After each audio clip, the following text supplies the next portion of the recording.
Dual Power Thermostat လေးတစ်လုံးနဲ့မိတ်ဆက်ပေးပါမယ်နော်ဒီ Thermostat လေးတစ်လုံးနဲ့ရှိုံနဲ့ AC နဲ့လည်းမောင်းလို့ရတယ်တွဲဖို့ DC နဲ့လည်းမောင်းလို့ရပါတယ်နော်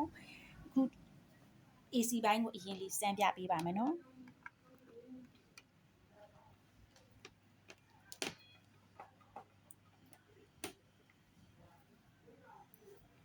39.8ကြာရင်မီးလုံးရက်ပါမယ်နော်39.5ကြာရင်မီးပြန်လင်းပါမယ်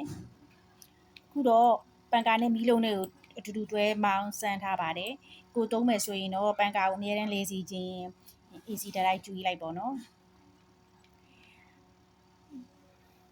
ဒါလေးက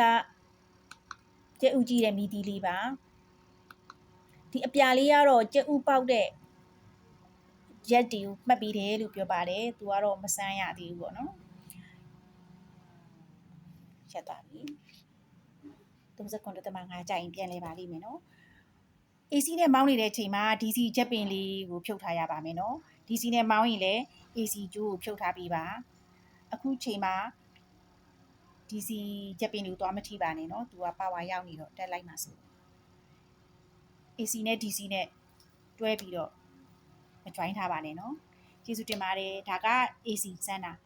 DC နဲ့ကြတော့နောက်ဗီဒီယိုလေးမှာစမ်းပြပေးပါမယ်နော်